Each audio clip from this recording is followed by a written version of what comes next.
আপনার বলে যে ধরেন গা ওজন কেমন হবো? তো লাল লাল হয়ে গেছে গা, সুন্দর হয়ে গেছে গা। হ্যাঁ, ওজন কেমন হবে এটার? 1.5 কেজি। 1.5 কেজি? শরীর তো মনে হয় ঠিক আছে, কিন্তু খাবারই তো দেওয়া হয় না ঠিক মতো।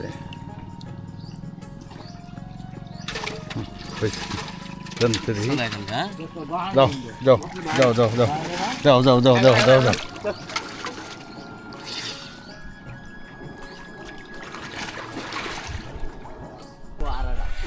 হ্যাঁ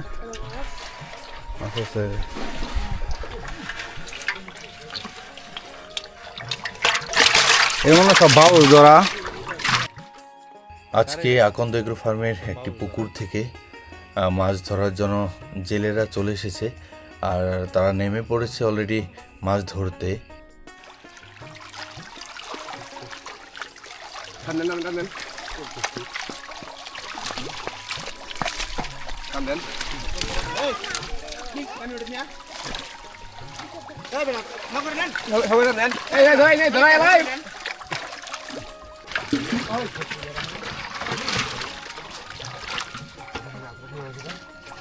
তুই কি মাছ পাইছো হোসেন ভাই? হ্যাঁ ধরে না এই যে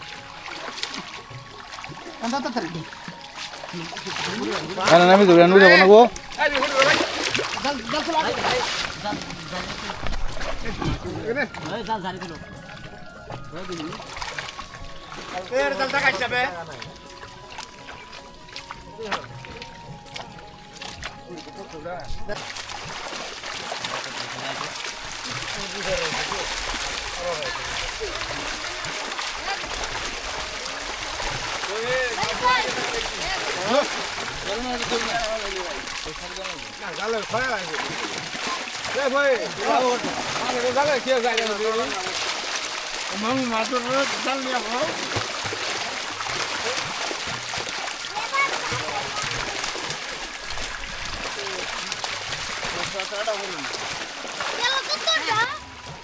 যার যতটুকু পরিমাণ মাছ প্রয়োজন ঠিক সে অনুযায়ী যার যার প্রয়োজন মতো মাছ ধরে পাতিলে রাখতেছে।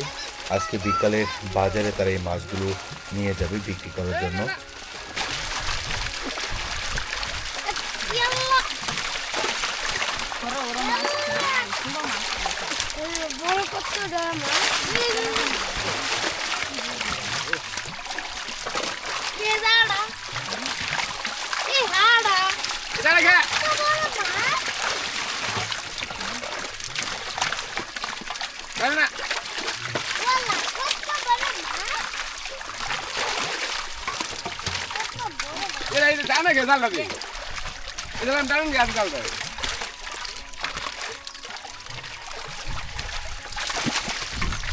বড় মাছ দুটো ছাড়ে দেন বলে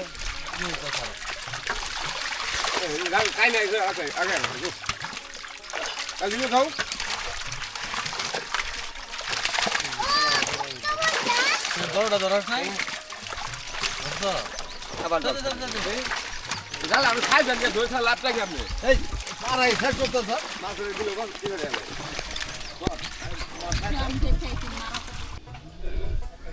আমাদের আকন্দ এগ্রো ফার্মের মিশ্র চাষ পুকুরে মাছ চাষ করা হয়েছে, আর তার পাড় দিয়ে আমাদের এখানে পেঁপে গাছের চারা রোপণ করেছিলাম। এর আগের পর্বে দেখিয়েছিলাম, তখন পেঁপে গাছের চারাগুলো অনেক ছোট ছিল।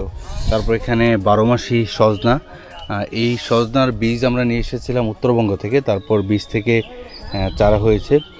আর এখানে মাশাআল্লাহ এই যে আমরা পাড় দিয়ে যে কুমড়া চারা লাগিয়েছিলাম, এগুলো এখন কুমড় ধরতে শুরু করছে। যদি আমি দেখানোর চেষ্টা করি, এই যে ধরে আছে, এখানে ধরেছে, ফুল আসতেছে।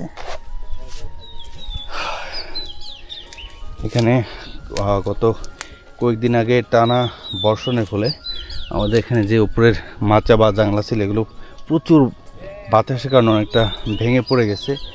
গাছগুলো এখনও পুরোদমে সোজা হতে পারেনি। যেখানে আরও অনেকগুলো ফুল ধরেছে, পাশাপাশি যদি দেখে এখানে কুমড়ো একটা ধরেছে।